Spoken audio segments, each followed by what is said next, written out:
keep asking people, you know, I used to go, obviously I think it's been well documented that I supported Rangers as a kid and I didn't have much choice because of my father when we went to all the Rangers games. First thing I remember is going to Dunfermline and I kept asking people, behind the goals, or you know, most clubs have got a wall, and I think I remember like kind of big sleepers, you know, them big things in the railways. It was always a hard game, you know, and any time you went to Dunfermline. In my days, Dunfermline were probably, when I was a supporter, Dunfermline were probably about the third or fourth best team in Scotland, I think, at that time when I was a kid. You know, and you knew it was always going to be a really, really hard game, but most of the teams were in them days. I mean, you look at the Commander team in that days, you know. I think you looked at results, you always looked at results, and we used to play on a Sunday, so when I was at Rhoda, Sparta was Saturday night, but you know, so you could see the games on a Saturday, you listen to the radio on a Saturday and look for the results. If you're playing a Saturday night just before you went away, or if you're playing a Sunday, you could you train the Sunday, train the Saturday, and you'd be back in time to see the results also. You know, plus you had British television there, so it was no problem, but you always kept an eye on.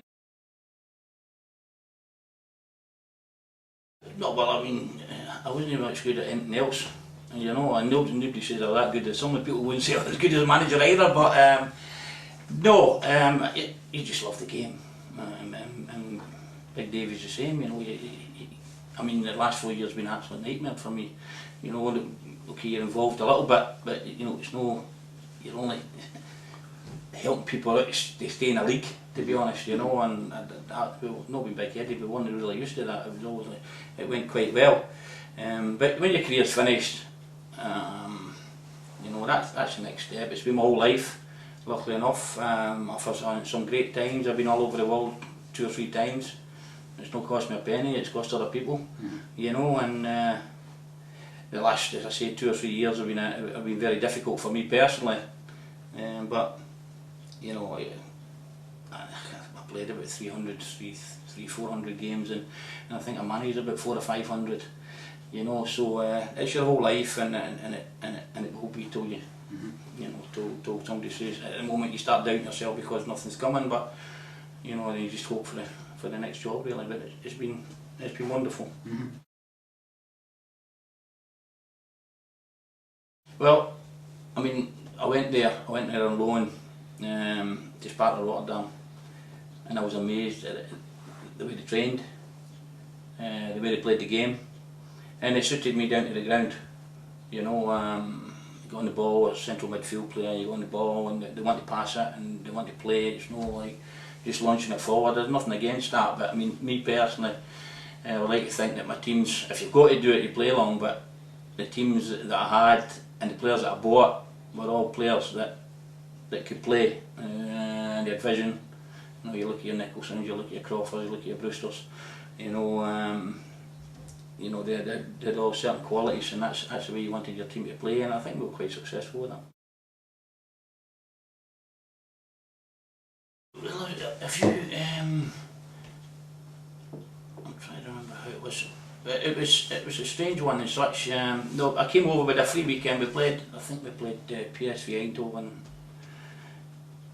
No, we had a free weekend. Tell a lie, a free weekend. And David Murray phoned me up on the Wednesday beforehand because I'd been back a few times at Rangers.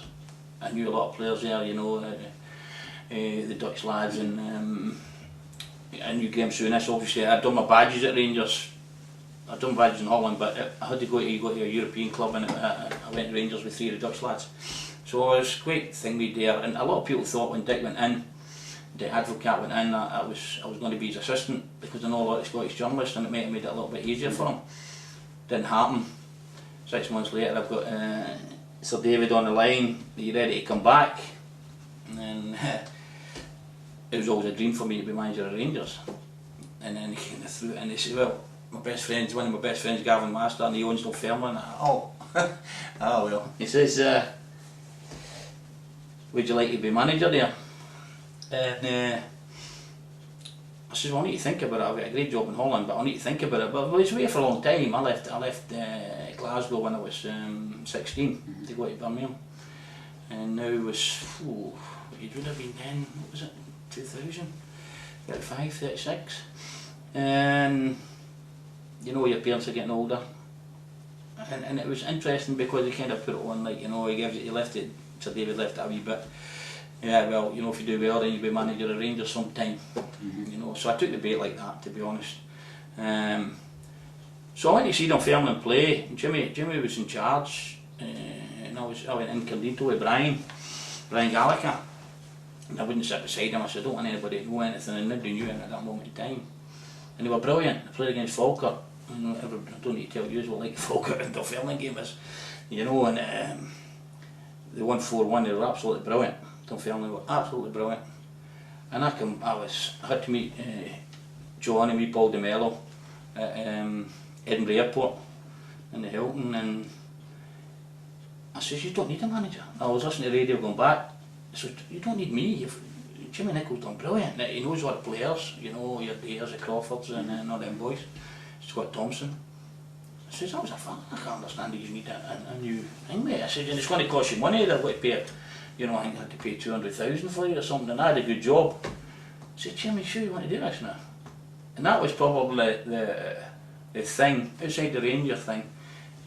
The way they spoke, wee Paul, a lot of people had a problem with Paul, you know, because he was the one that saved all the money, and you know, but he done great for the club. Probably in hindsight, he could have done with him now. In the last few years, to be honest, he was absolutely fabulous. I mean, I had arguments with him about some things, but he wouldn't budge, and you respect that. But getting back to the thing, which the way they were talking about it at night time, what their plans were, Big John and Big John mainly about the football side, yeah. And his enthusiasm for the club, and them willing to pay £200,000 to get me. I thought, and right, okay, with the ambitions that they had, right, I said we'll have a go. Flew back in on Monday, and it was announced, and really Jimmy Nicholl should have got the job, in my opinion. So I says to Jimmy, I mean, he had all his Crawfords, your GIERs, Scott Thompson, all them, and then this guy come in for Holland, you know, somebody they don't know, and there was a lot of senior professionals in that. Owen Coyle was there, Big Andy Smith, you know, Big Toddy, you know, there's boys that have been there for ages, and then some wido for Glasgow comes in, and they think, well, what are we getting here? Well, they know Jimmy well, and we went up. We were playing. The first game was going to be at United. I think it was actually the 1st of December. Up we watch United were playing at Inverness on a Tuesday night. It was absolutely Baltic. It was so cold. But I'd already signed.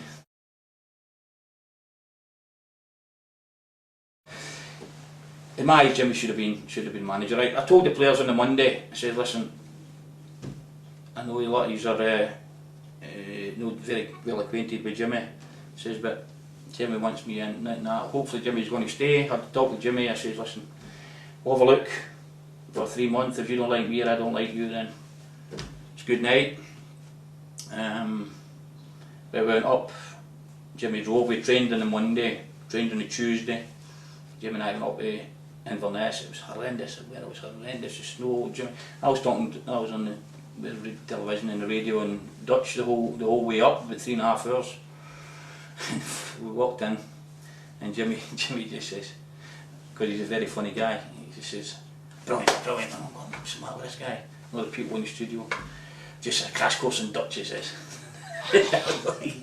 Fantastic, you know. I mean, just like that. And then we walked into the stadium, the Inverness Stadium, and all these doors, Jimmy just going, he was so popular. I said, this guy's something special.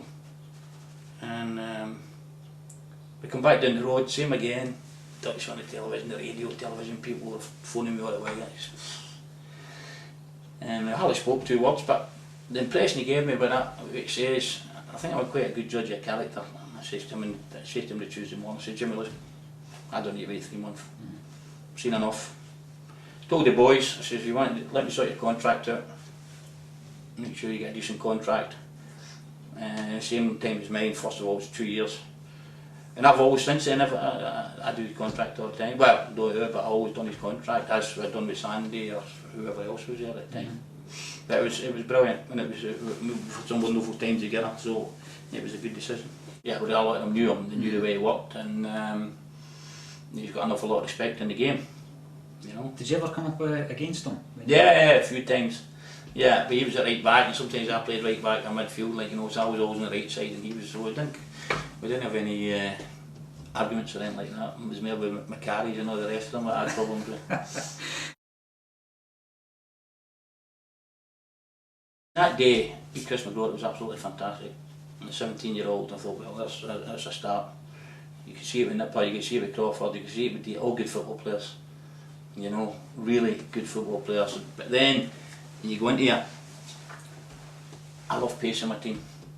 And with a lot of older boys that didn't have the pace, you know, so we could see there's going to be a few changes. I says it was a must that we get Crawford for Hibs. Crawford was on loan at that moment in time. Big John went out and done it, brilliant. But to tell Nipper a few home truths of his way of life, shall we say. And luckily enough he took it to heart, otherwise he wouldn't have got anywhere near the place. No, there was an awful lot of quality there, but the problem we had at the beginning, after that, is Owen was a bit bullying in with great pace, maybe limited ability, no one thing with him compared to your Crawfords and your Brewsters. He'd done a great job for us in the first division when he came in, you know, and that was another free light, and he was a great foil for Stevie in them days.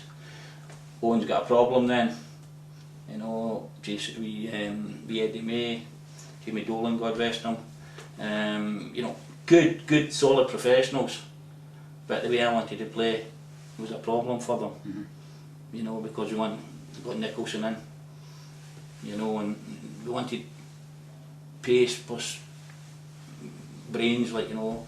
Owen had a big problem with it, I've got to admit. Big Andy Smith had a problem with it, you know. Tory done well, to be honest, in the beginning, but then you bring SKERLA in, and no disrespect to Big Andy, but you know, you're wanting a different kind of person. We want to play with people at the back. I mean, we went to Ibrox one day and played two at the back with ROSSI and SKERLA, and we got beaten at the last minute or something. We should be, I mean, a really good Rangers team with your De Boers and all them boys, you know, because that's that much pace. You know, we could just go. Nickel was really quick, you know, so SKERLA was quick and all them boys, you know. ROSSI, he should have been the best of the lot, but we'll probably come to that one later. Yeah. So in the beginning it was like, you know, we didn't have that much pace, so I couldn't really play the game that we wanted to play. But after the first year and talking to the chairman, it was mostly John I dealt with, not so much Gavin, and he was so enthusiastic. Big John, he really was, and they were great for me, they really were. Just let us go on it. He's, you know, listen on, Jimmy, we've always, I like to think I'm a hard worker, I've got a good work ethic. We always went down to England to watch players all the time and try and get these players up. We get with Gary Mason and maybe a few other ones that we go, obviously in Holland, I know people. So it was evolving all the time. We failed to win the league, but we got up in second place. And really we should have, we got done in, I think it was Aberdeen that done us in for the first year back in the SPL that Aberdeen got beat with Dundee, and I think that cost us, and we got a draw at Rugby Park. It wasn't enough. Yeah, it was always going to be tough. It's always going to be tough, but I mean, the ambition of the board was there to get out of it. You know, even if we hadn't made it the first time, we'd definitely made it the next time. But they gave us the tools to go and do it. We're getting, I mean, even Bully was free transfers. In them days, the Bob Crawford. You know, and I don't think that was to get up. I mean, we had enough to get up. To be honest, you know. Not so much the Galish kind of nature, just the professional that the man was. You know, then the standards changed. If people from outside are looking, when you're going, you're signing your Stevie Crawfords, international. You're signing a guy, Barry Nicholson, Scotland under 21. You're signing Ian Ferguson, who's done everything in the game, good habits, who can teach your McGroartys and them kind of boys. Can teach Barry Nicholson still. Don't suffer anything, doesn't suffer fools gladly. Great in the training pitch. ambassador for it. I mean, he's fabulous. The kid was, he was unbelievable. It was a great, I think it put a marker down for what we were trying to do with the club, signing Ian. You know, and that came through Gavin and Sir David Murray and John. I mean, they were quite close, the three of them, like, you know, and that's why we got Nicholson for our thing, and Ferguson for nothing. Obviously wages is the thing there, but then it's up to the board to decide whether they can pay them or not. What the standards were high, they wanted, well, I wouldn't have done it otherwise. If they didn't have the plans to get into third or fourth place, I wouldn't have came. Oh, he was always positive, John, you know. It's funny, me and Jimmy, he came in every Friday 4 o'clock because he wanted to know the team, right? So, because we'd done all the stuff on Thursday, we picked the team on Thursday, you know. And even if we won the week before, we'd change it, looking tactical wise how it's done. So all the tactical stuff's done. And Big John came in, and we used to go for a drink on Friday, but pick me up. I said, pick me up at 4:30, chairman, and we'll go for a couple of drinks, and then with him at 6 o'clock or something, like, you know. And he was so enthusiastic. He was always first in on a Saturday. He was in about 11:45 or something, if not earlier. And Jimmy Nick was usually second in. So he would come in, and me and Jimmy done this. He still doesn't know it, so he'll see it in the night. I'll probably slot him, it'll be good. He would come in and, hey, what do you think the manager's going to do? Jimmy knows what the manager's doing. What do you think the manager's going to do this week? Oh, I don't know, you better ask him, So we go to the pit Buckley, that was a set thing. And he'd come in, and Jimmy on Saturday, you have any idea what you're going to do? And I've already told you on the team by this time, and Jimmy knows it, obviously. He said, I think he's going to play 4-4-2. I said, John, talk to Jimmy. And Jimmy's going, I think, nah, he's not going to play like that. But Jimmy, you find well what the team is. And he'd done it 5 years long. 5 years since Whitlow, and I was killing myself laughing. You know, it was brilliant. So it was. Big John says, oh, changes and this and that. I says, who's the manager here? But Jimmy was just wind him up. You can't play like that, Chairman. You need to sack him when he plays that team. You can't do that, like, you know. Going, oh, no. But he was so enthusiastic. It was brilliant. It really was. I can only speak for my time. It was absolutely brilliant. Warm, well organised. Problem we had obviously was training facilities, but in Aberdeen it's still like that. So, no, it was a great atmosphere inside the club. I mean, as I say, we Paul, every halfpenny, as you can call it, and everything. Oh, it was unbelievable, but fabulous. The gills in the office, everything upstairs, the bar after the game. You know, it was a real football club. You know. No, because they decide. I say, like, what's happening? But asking, can we get him in, it's up to them to decide if they've got the finances to do it, you know. But this is a thing that's been thrown at me. I'm really annoyed about it, because I read something the other week. Somebody was saying at Aberdeen, it was Craig Brown actually, he says, Jimmy's done a great job, but he had lots of money to spend. And then something come out of Dunfermline. Jimmy Calderwood done this and that, and I went back into the, I'm not the best with the computer, but I went back into this thing, sure, because you forget all the players that you think with. And I'm looking at this, and I said, I can't believe this. Now I'm going to put a bit in the paper about it in a couple of days. You know, we made a profit at Dunfermline. We had jacked the GIER for 6 weeks, I think it was, and he went back for, I think it was about $500,000 more, because he wanted to be with his family. He knew he'd made a mistake too, because I seen him last week. They got the money back on Nicholson. Bullen was a free transfer. Paid 50 grand. Paid 50 grand for Crawford, 125 grand for SKERLA. And Rich, we know one, 12 grand. Big Richie Bum, 30 grand. And that was about it. The rest were all, I can't remember, Fergie was a free. You know, so I'm going like, well, if they finish 5th, that's more than covered that. More than covered that. Yeah. You know, so this conception, it really is annoying me. And the same with Aberdeen, they've done it to me, and you look at it, we sold Russell Anderson for $1 million. So that covered all that. I've got a list up with free transfer, I mean, I'll never go to bed, it's frightening. And you had your European run with We got a European run, we got them in the Scottish Cup final. You know, you think, you know, but that's people trying to do you in a wee bit like. yes. I mean, we were sick. That's what done us in the end. I don't like to think about it. And then, we come back, we beat Inverness up there, up at Aberdeen, and we come back and we're fighting with Murrow for third place on a Saturday, and I think there was only 3,000 or 4,000 people there, and I said to Jimmy, it might be time to go, you know. Okay, we were in the Scottish Cup final and we were fighting for third over the league. It didn't get any better, you know, but it didn't cost us that much money, and because of the placings every year, I mean, that's worth a lot. I think it's about 500,000, I think it is, every play. No, maybe about 250 or something, I wouldn't know. But I mean, the morning away, if you get hunted for 12 grand, I don't know what you went away for. And Crawford for 50 grand, and SKERLA for 125 grand for, what was it, 5 years? I mean, it's not that bad. And Rossi should have been the best, and he was a free transfer.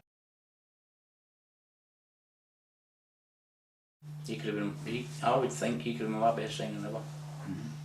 Had him at Nijmegen. Was to say go back at pace, his style, you know, hard as nails. He just kind of he wanted all the money. He got a bad injury. I done him a favour, bring them all, you know. And you seen it his first game against Celtic. I mean, I think try out on him in the beginning, and smoking a cigar beside him, like, you know, it was an easy one. And Didier wasn't that slow. You know, he was brilliant, but he was just a loose cannon. He would have went to Rangers if he'd have stayed. If he'd have stayed the full year, but he was ridiculous. And that, in the end, I stopped him playing football for 3 years. What was his problem? Was it his brother was his problem. Right. He was listening to the thing, and it was all about money, because he knew he was doing well. He was getting good write-ups. He played against Celtic one day. He was man of the match, one of his first games. You know, I put him at left back for the pace. Didier, I've been scared stiff. I was scared stiff. I kicked the ball. But we went to Celtic Park, and he was starting to, you know, he was trying to get too big, and he was a couple of things happened in training with him, like, you know, kicking young kids and all that. And I thought, nah, you need to cut your losses. It wasn't any losses because he was transfer free, like, you know. And I got him. I just said, "You're off, get out of my sight. How you go?" And he disappeared, which was a real shame, because we went to Morocco and we got a winter stop with a break that time. We went to Morocco, and his brother organised everything. We played Wallenturia twice, hotel and all that, and he took the boys out.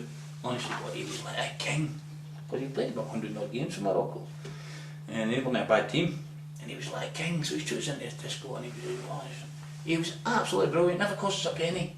The boys, he was brilliant. You know, just his brother was annoying him, and he said, "You should be on 5 grand a week or 8 grand a week." And he would have been if he'd have stayed. Wouldn't have been but us. But we'd gone to Rangers or something like that, because I knew Rangers were watching him. I said, "Just give it." And then he was a disgrace one day at Celtic Park. In the dressing room after, I said, "Oh, we go, that's near enough, we go." It was, that's one of the saddest thing for me with him, because he was, I think he plays in Dubai now, to be honest. I don't think he got away. I think he gave it away. He gave it away, lifestyle. You know, it's not just about football. It's about getting your rest, it's what you do outside the game, all that kind of stuff. When you look at Nipper Thompson, an argument I had with him. You know, when I've claimed, Jimmy told me that Nipper was up every weekend he's up in Aberdeen. And he kind of missed the train or missed his car back on a Monday. Seemingly before I came, and I just told him, I mean, you seen the quality shining through at the beginning, and he'd blinding pace and all. I says, "Nipper, I'll tell you one more thing." I says, "If you miss a training on a Monday, I mean, you've got a problem and you won't be playing for us. This club's gone higher, you might get in the Scotland team." And his whole thing changed. His whole outlook changed. You know, he got away with it before. He wasn't getting away with it. You know, and nobody big-headed. That was probably the best thing that happened to him. You know, although we had a wee tiff one game before the League Cup game against Rangers, when he was a wee bit naughty beforehand, and he was captain, and I left him out. We played on a Thursday night. I left him out the thing, when everybody's amazed why he wasn't playing. You made him captain at Dunfermline? I made him captain at Dunfermline, yeah. Told him, "Wee man, I can't believe you. Can't believe you. Because you play nearly every game. Same again, pace, you know, great lad. Things outside football, you know, like bookies and all that kind of stuff like that. And if they don't want to help themselves, you've got a massive problem, you know, and you're letting down your colleagues and all that kind of stuff, you know. When you talk to Mark McGarry was the same kind of stuff, you know. And I don't suffer fools gladly like that. It's that, you know. You can do so much, and eventually you just say, right, on you go. You think you're going to get better, on you go. I'll say that's the worst decision of your life. If you leave this place, it's the worst decision in your life. Because you would have gone, you might even played Scotland. I mean, okay, never the physical presence, but lightning, good player, fit as a fiddle. And I mean, Ian Ferguson looked after him. Fergie used to bring him out and train. It was great because Chris is a big Celtic supporter, and Fergie was obviously at Rangers. And he brought me, you yellow, shouting away a little bit. They got on great. And I don't know if what I heard, and I think I told you once, actually, and it shows the Rangers Celtic thing with Fergie. I think me Chrissy was struggling or something, and Fergie gave him money to buy a car. I don't think he ever got it back. You know, and so if a few Celtic supporters read that, they might change for 5 minutes. No longer matter. Right. Well, he had all the qualities, just never had it between his ears. That's his problem. You know, and he liked Aberdeen, which is not a bad thing. You've got to hear at the right kind of times. So I'll never forget him. He thought he was going to get away with it. He took the hump over one day, like fucking big baby, like, you know. He says, any danger of you thing then? Jokes saying, I said, I'll tell you what, get on my side, there you go. And I decided there and then, we played Rangers. It was a difficult decision. You know, the other boys were going like, so but he thought when he came in on the Thursday night that he'd still be playing. And I went, you're upstairs. And he was like, because it was on telly and all. And they were talking about being, you know, playing for Scotland. Didn't bother me. You've done it yourself. And you lose the respect to the other players. Don't suffer on it. Don't suffer fools gladly. There you go.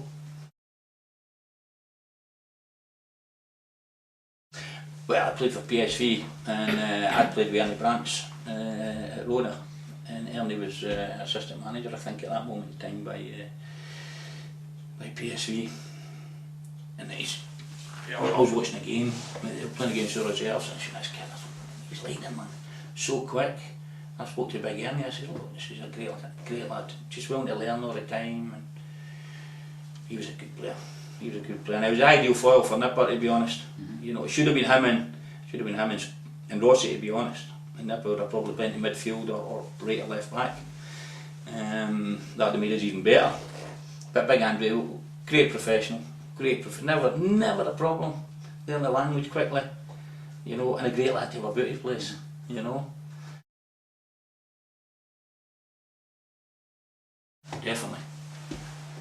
You could hear that, but you know, definitely. I mean, big clubs are looking at SKERLA and Rossi, you know. And then Nipper was coming in, he's coming into the thing. Crawford was at the top of his game then at that moment in time. Nicholson, well, okay, he cost us 250,000, but they got that back. That's what I paid him when he went out to Aberdeen. So, oh yeah, I mean, they were starting to. I mean, they were talking about BREWSTER getting into Scotland set up when wee Bertie was there for a wee while. I told Bertie about it. Crawford's in it. Barry Nick was on the verge yet. You know, so I'm trying to think if anybody else. As wee Chris, he was in, I think he was in the under-21s. I think he went into the under-21s and all, you know. I don't know if they had it beforehand. They definitely had it when we were there.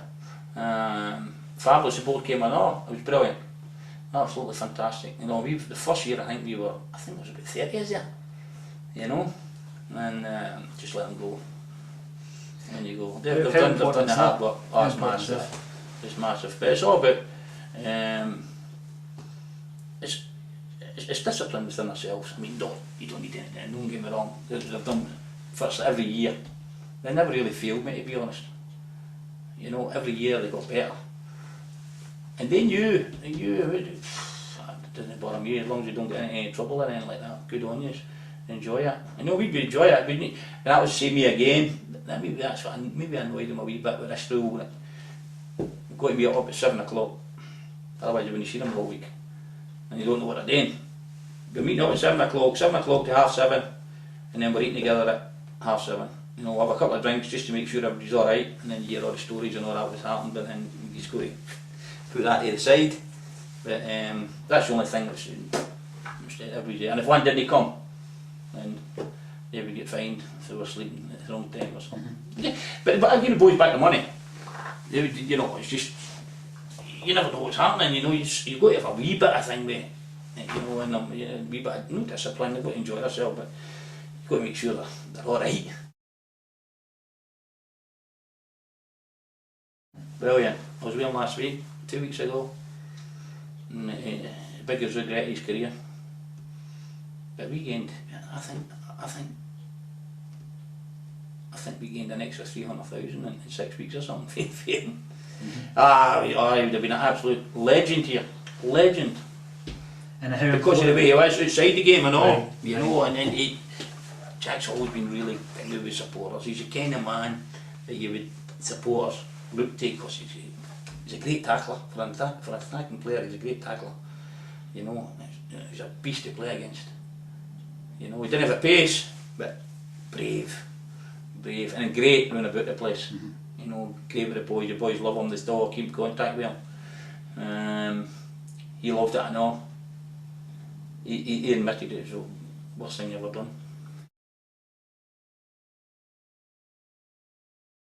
Well, I think he would tell him. You know, I never had a problem. Big Andy was brilliant, he went straight to Kilmarnock. Told him. I think they made good money on him too, did you?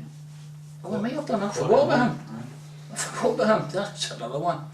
Because I've got a whole list of free transfers and all that, like, you know, and Coyle was a difficult one, because Owen thought he was better than Crawford, and he thought he was better than Bullen. He might have been better than Bullen finishing wise, but in that league, with the power of Bully and the pace he had, how I wanted to play, I think he was a much better foil for Stevie than Owen was. And Owen didn't agree with me, he thought he was better than the two of them. So I says, look, and then Fergie came in. Obviously that was a different side yet, you know, he needed his experience. Big Moss he'd come in later on. Owen had a big problem when he got sent off at Starks Park, New Year's Day and all. And I thought, no, this is not right, I'm not having this. You know, we got beaten a local derby 3-0 or something, 3-1, I can't remember. I says, Corley, it's not happening. I'm the best striker here, this and that. I says, no you're not. Crawford's the best striker here. Big Andy was away. I seen I like pace. But I'm still the best. Every Friday he came in and he was doing my head in. And I says to him, I says, call it. Just get yourself sorted out. I'll pay you what I owe you. And away you go. No, no go on. I said, what's up yourself? You're not playing. That was it. So, but I knew he was going to sign for Airdrie. He wasn't kidding me on. I knew he was going to sign for Airdrie. I was really annoyed with him, because I think 5 minutes before the deadline, a phone call, I'm playing for Airdrie, and I says, I knew you were going to sign for it. Could I told you that 6 weeks ago? I says, there you are, I owe you 30 grand, well, take your 30 grand, obviously spoke off the report. I said, there you go. And I said, just do me a favour, come in and see the boys. I said, you don't need to come in and see me because you don't like me, so it doesn't matter. Just see the boys. Says, I'll be in. But he's still never in, and I was reading him. I knew he's Sandy Stewart, his assistant. These days he comes to my house in the summer. And I was watching a game, Bolton Reserves one night. With Sandy, fucking shit yourself. I walked in, oh no, where's your gaffer? I go, Jimmy, alright? I said, you're alright. And Brian Knopfler's with me. I'm alright, I'm throwing my dose of salts. Whew, can't stand that kind of stuff. Oh, he's entitled to think that. But the manager would never say. You know, and he'd probably find that out if he hasn't already found it out. You know, I mean, the manager's got every right, or the boss, wherever you're working, has got every right to say, look, you're not going to work for me, or you're not going to do this for me. You know, I still looked after him, I gave him every penny he was owed. But he couldn't handle being in the thing there. You know, and he was getting a wee bit naughty on the training pitch, till Fergie sorted him out. I hated it. I've got to admit the boys loved training on it. you know, but training's not that much, I don't want them to go and kick each other in training, you know, tactical stuff and that, and they've got to do it, but we had players that the pitch suited them. Your Nicholsons, your Masons, the Fergies, and all them kind of boys. I was little Fergies away, but you know, players, good football players, great first. I mean, Nicholson, you could think about Nicholson. For me, you and get it under control, 100 mile an hour. You know, that's me. Mason was like that. No, good upbringing at Man City. The thing with me, I says to Chairman, Chairman, are you sure we can play in Europe? Because we're going to get into Europe. I'll tell you, we're getting into Europe. That's how confident I was. And this was like 2 years beforehand, I think. We'll be in Europe. Can we play in Europe on this pitch? Can we play at home? Aye, they promised us. No, you know what happened. And I was really angry about that. Really angry about that. And I was doing the commentary at that because I'd left then, and I was doing the commentary at McDermott that night. And when they made the muggy, Jesus. You know, why would you go and do something like that? You know, your supporters, you just say it yourself and losing a game in Europe. It's disgraceful. And what I'm hearing, there was going through it now with the physios. Pip left, obviously he was brilliant, and then Big Paul came in, he left. They're talking about, I think they're talking hernias going into double figures. Horrendous. I mean, it's a wonderful trade. It's a great pitch. It's a great playing pitch. We had one of the best pitches. I told them because I don't like all that. And we've got a good football team. We need to have a good pitch. You know, and I used to ball against the two young guys. You know, two doing the thing with. We can get this place sorted out and all that kind of stuff. But they were brilliant.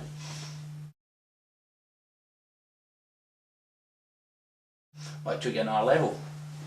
You just think, keep hoping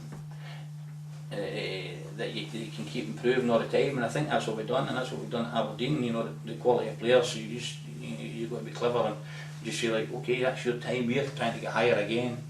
Don't know if you're going to handle that, and just keep looking all the time. I mean, the times that Jim and I were doing in England, you know, watching games. We wouldn't have a Tuesday, Wednesday going and doing to watch games and come up at night and Thursday. You know, and then training Thursday morning, middle of the night on Wednesday, and then getting to bed about 5 o'clock and training at 10 o'clock again. Like, you know, it's just hard work, but it's great fun. We were getting the feeling the one. You know, we've been doing Got Wee Mason, watched them a couple of times. It was more in Aberdeen. Aberdeen, the boys we got with Willico and them kind of boys. Like, you know, we started, you know, they probably had a wee bit more money. And it's great when you get people like that, like, you know. It wouldn't happen with me, Paul. Not to hope would it happen with me, Paul. He wouldn't get a door a bang. Honestly. He had everything. You would get your money, he was brilliant. And you could go and ask him for something, no chance. Then you need to go to Gavin, you know, but in hindsight, he was brilliant for the club. Absolutely brilliant. You need somebody like that everywhere. What happened later, I mean, you can only, I mean, we as a manager, and I'm not trying to protect myself here, but as a manager, you can only put things forward and then say like they want to, that's what they want to hear. It's up to them to decide. They've got the last word all the time. What do you think? I mean, I was telling them last time when big, what was his name? The big black guy. Who was the big black guy? No, for us, the big boys came for, I told you the story, we came for Terrible West. So Big John's all excited again. It's all the papers, you know, and John's getting all the other. I'm going, Chairman, behave yourself.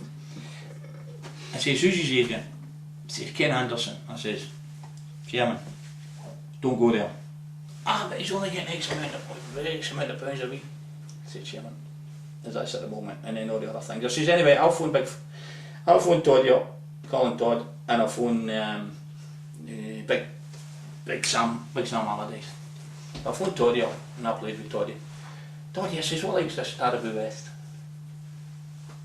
He says, Jimmy, he says, you're supposed to be, he gets the players together in the dressing room before the game, and they start praying. He's supposed to be a minister. I says, this is about 5 minutes to 3. I'm going, you're kidding me on. He says, but then he left us and went in his hotel room and all you see all sex books and the thing. So that was that one, and I phoned Big Sam up. Sam, hey Jimmy, what is it? I says, Caribou West. And he starts laughing.